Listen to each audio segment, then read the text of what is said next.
agora pela Luau TV. Claro que cada um de casa, cada um no seu espaço. Estamos começando e chegando com mais uma atração inédita do Entrevistas, que veio trazer uma pauta diferente, mas é uma pauta bastante relevante para as mulheres de Nova Friburgo, do estado do Rio de Janeiro, do Brasil e do mundo. Mas sendo essa relevância da pauta, que são os 14 anos da Lei Maria da Penha, os homens também não ficam de fora desse assunto. Estou trazendo ao programa a advogada Jeane Faria. Mas antes de começarmos o programa, eu quero ler um pensamento do Sartre, que diz o seguinte: a violência, seja qual for a maneira como ela se manifesta, é sempre uma derrota. Jeane, muito obrigado por ter aceito o convite. 14 anos de Lei Maria da Penha.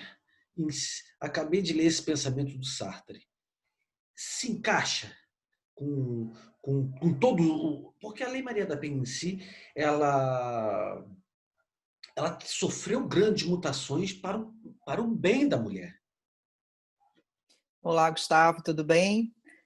Quero dizer que eu estou muito feliz de estar aqui, podendo tratar de um assunto tão importante, né? Principalmente nesse mês que a gente está aí completando 14 anos da Lei Maria da Penha, né? Se encaixa sim, com certeza se encaixa, né? Porque a lei, de fato, ela veio evoluindo, veio mudando, né? Se a gente olhar lá na história, lá atrás, nós não tínhamos direitos de mulheres garantidos, as mulheres elas foram conseguindo isso ao longo do tempo através da sua luta, através, né, do seu esforço, de uma briga constante, né? E a gente tem aí bastante evolução, sim, da Lei Maria da Penha. É um marco, né, essa lei, digamos assim, que ela é um marco. A doutora Maria da Penha, né, ela lutou por bastante tempo para que ela conseguisse que essa lei fosse aprovada aqui no Brasil, fosse sancionada. Ela teve que buscar órgãos, inclusive internacionais, para isso. Então, a gente pode dizer que é um grande avanço, sim. É uma lei que hoje, ela, mundialmente falando, ela é a terceira lei com mais visibilidade, inclusive reconhecida pela Organização das Nações Unidas. Então, quero dizer que é um tema bem importante, sim, para tratarmos, e eu estou muito feliz de estar aqui falando com vocês. Eu que agradeço. Ao longo desses 14 anos, muita coisa mudou. É natural que tenha essa mutação, essa mutação não, essas mudanças. Daqui para frente, você como advogada, você acha que pode mudar mais para poder chegar... Eu não sei se eu posso dizer isso, mas a lei chegar num nível de perfeição em que o homem vai ter que pensar 1, 2, 3, 4 mil vezes, 10 mil vezes para ter, se for agredir uma mulher, seja que tipo de agressão for. Então, Gustavo, a gente passa por uma questão cultural, né? Digamos assim. O que ocorre? Falando especificamente do trabalho que a gente realiza em relação à Lei Maria da Penha, e você colocou muito bem do que é preciso para que a lei de fato tenha uma eficácia, para que ela de fato ocorra, para que de fato as coisas comecem a mudar, né? Primeiro, é importante falar que no Brasil nós temos mais de 90 juizados especiais específicos de violência doméstica, né, que é um tema tão importante que, na verdade, cuida de uma família inteira, né? Quando você se refere à questão, enquanto advogada, qual é o meu pensamento, né, de que o que pode ser feito para que ela de fato aconteça, né, e que tenha sua eficácia, o que ocorre? No meu entendimento, alguns pontos precisam ser mudados, né, e precisam ser trabalhados, e a gente já começa a ver esse movimento.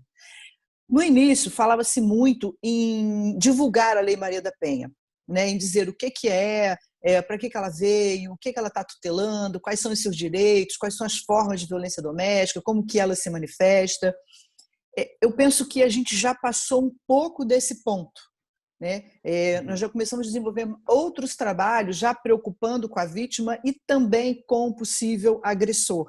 E por que a gente está chegando nesse nível? Primeiro que para que a lei tenha eficácia, ela precisa pegar um todo, no meu entendimento, né?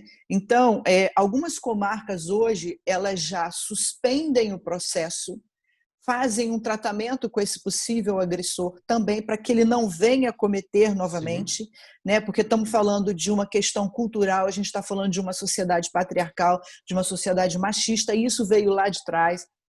Então, eu penso que é preciso mudar essa cultura, né? Nós temos um compromisso muito grande quando estamos educando os nossos filhos, quando estamos educando pessoas que estão ao nosso redor em relação a isso, né?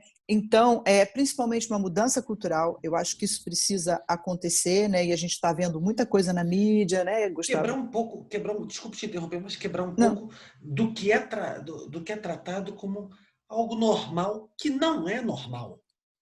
exatamente, não é normal, Não é né? normal. Não é. Então, a gente precisa ter uma mudança de cultura, esse é um primeiro ponto, né? E isso cabe a nós, enquanto cidadãos, família, enfim, sociedade, né?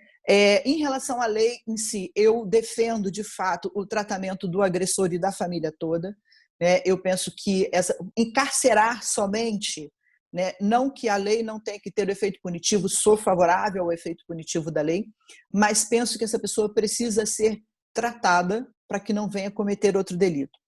E em relação à medida protetiva, já vou Não, por só favor. terminando Sim. essa questão.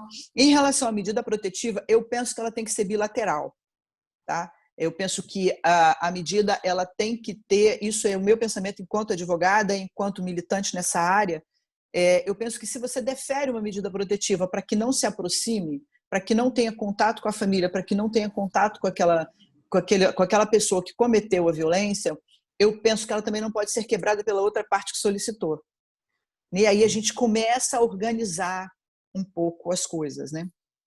O Giane, você falou da questão de tratar. Então, você quer dizer que a OAB, podemos dizer que a OAB do Brasil, ela permite ou exige que psicólogos estejam atrelados nessa questão.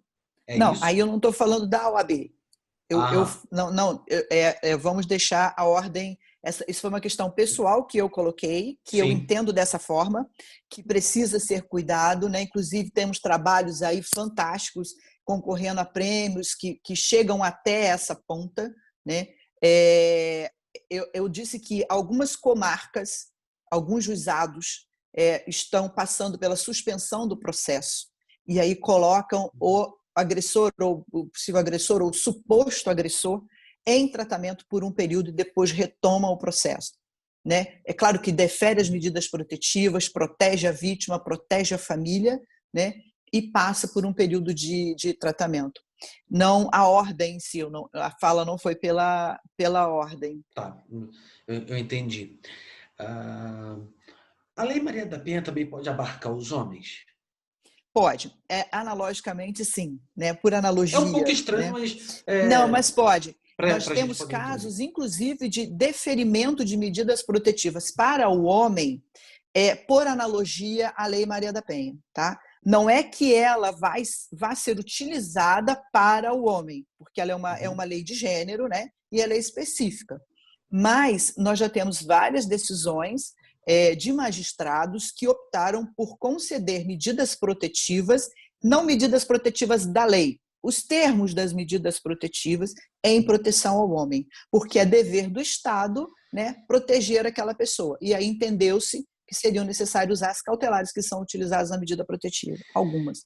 Nessa época, nesse momento que a gente está vivendo de pandemia, entende-se que muito que tem acontecido agressões às mulheres, por razões que não interessa a gente saber. Você tem percebido isso muito aqui em Nova Friburgo? Então, Gustavo, o que acontece? A gente percebe mais o que vai à mídia, né? Vou te dar um Uhum. panorama geral do que está acontecendo. Em razão do isolamento social, as pessoas estão tendo que ficar mais tempo dentro de casa, né? Então, as pessoas saíam para o seu trabalho, as pessoas podiam fazer suas denúncias, enfim, e também não ficavam tanto tempo dentro de casa. O que acontece agora? Falar de números específicos de Nova Friburgo e às vezes até de alguns estados, para a gente é um pouco complicado, porque os boletins de ocorrência eles estão sendo feitos online, né? A delegacia ela está atendendo casos que são de extrema urgência. E aí o que ocorre? Nós temos no estado do Rio de Janeiro um aumento de 50% na comarca da capital de procura em função de violência doméstica. Em São Paulo, nós temos em torno de 49, também beirando esse percentual.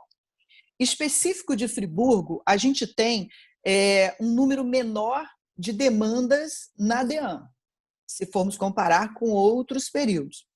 Porém, é muito dificultoso falar, porque a gente pode ter uma subnotificação aí, em função dos boletins estarem sendo feitos online. E aí, se não for determinado certinho, bem descrito ali, o que está acontecendo, tudo direitinho, pode ser que ele, naquele momento, ele não seja agraciado, né, para ser olhado e ser cuidado. Mas, no geral, a gente tem um aumento significativo de violência doméstica nesse período. Um boletim online, ele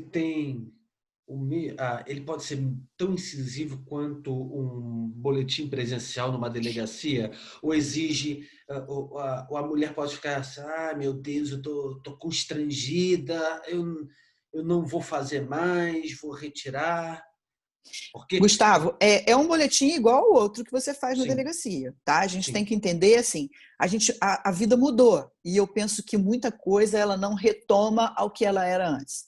Ainda vamos passar aí de fato por uma questão online, né? As coisas hoje a gente faz muitas audiências já online, despacha com juízes já online, então a vida mudou. O que é importante no boletim de ocorrência é que a hora que a pessoa for fazer o boletim de ocorrência, ela precisa colocar de fato o que aconteceu, né? E bem detalhado, narrado, bem detalhado, exato. Linha por linha, né? Isso. Colocar telefones, né, dos possíveis, do suposto agressor, colocar o telefone da vítima, todos os canais que pode falar com essa pessoa. Por que disso? Porque o boletim ele vai passar por uma triagem. E aí vai ser selecionado aquele que foi bem narrado. Né? Porque aí já dá um alerta nos órgãos. Né? Por que da importância de fazer esse boletim? Porque a Patrulha Maria da Penha continua trabalhando normalmente. Aqui em Friburgo, inclusive, a gente tem uma Patrulha Maria da Penha. A Polícia Militar hoje, nesse momento, é o órgão mais importante para se ligar, inclusive é o 190, que a gente tem pedido bastante para que, nesse momento, quando precisar, ao invés do 180. Então, quando esse boletim ele é bem narrado, acende um alerta, né, na polícia. Né? E aí, sim, vai tratar dessa pessoa, vai fazer todos os cuidados que ela precisa. Mas também ativa a questão para poder gerar o flagrante? Sim, sim, com certeza.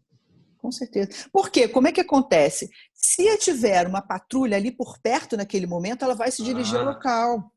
Porque, como está sendo feito tudo online, você liga, por exemplo, para o 190, você faz um boletim, a patrulha vai até o lugar para fazer ali toda a vistoria, para saber o que está acontecendo. Então, isso é extremamente importante.